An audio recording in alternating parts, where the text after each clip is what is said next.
कुजंग को एनएसी दाबी कुजंग सचेतन नागरिक मंच पक्षर कुजंग तहसिल घेराव सहित मुख्यमंत्री उद्देश्य तहसिलदार को दाबीपत्र प्रदान कर गत 16 तारिख में राज्य में 7टी जिले में नुआ 12टी विज्ञापित अंचल गठन करने को सरकार गृह और नगर उन्नयन विभाग पक्षर विज्ञप्ति प्रकाश पाई बेले पूर्व सरकार द्वारा घोषणा होता जगतसिंहपुर जिलार कुजंगर नाम घोषणा कर फल कुजंग तीव्र प्रतिक्रिया प्रकाश पाइबा कुजंग सचेतनता नागरिक मंच पक्षर मुख्यमंत्री उद्देश्य तहसिलदार को दाबीपत्र प्रदान कर कुजंग विचार विभाग अतिरिक्त जिला अदालत सहित बहु सरकारी कार्यालय रही एसत समस्त भित्तिभूमि एनएसी कुजंग बारंबार दाबी हो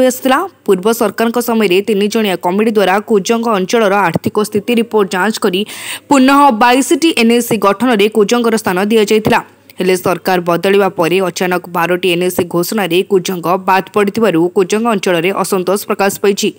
जदि आगामी 10 दिन मध्य कुजंग को एनएसी मान्यता न मिले तेबे आंदोलन जोरदार करा सहित प्रशासन को अचल कराई दिया बोली कुजंग सचेतनता नागरिक मंच पक्षर चेतावनी दी जाइछि।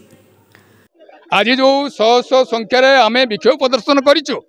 यार पछरे होछि कुजंग को निकटरे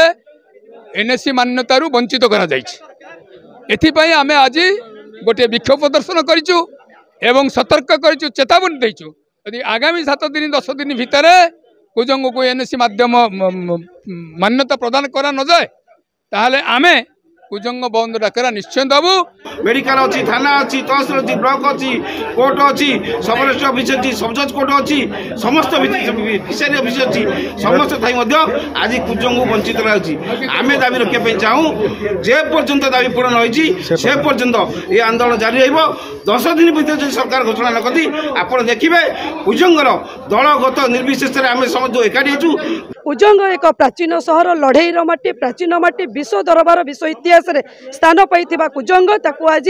परिकल्पित योजना हिसाब से बाद दि जाइए यार अपमान जवाब कुजंगवासी निश्चित देवे। आम आज पारादीप एग्जीक्यूटिव ऑफिसर जे तहसिलदार चार्ज अच्छा आम दाबीपत्र देचु आर एकाकिता नकल मुख्यमंत्री की दबु नगर उन्नयन मंत्री दबु शिल्प मंत्री की दबु। जदि सरकार 10 दिन मध्य दाबी पूरण न करती ताहले आमे दिन धार्य आज कलु आसंता सेप्टेम्बर मास 9 तारिख से मंगलवार दिन कुजंग पुणी बंद हम एवं कुजंगर आंदोलन जोरदार हम। कुजंगर हजार हजार लोक मैंने तहसिल कार्यालय घेरिबे गणतांत्रिक पद्धति आंदोलन करी सरकार पाखे पुणी थे दर्शाइबे जे कुजंग को जो अणदेखा करा जायछि तार विचार करंतु। रीता साहू को रिपोर्ट तीर्थक्षेत्र लाइव।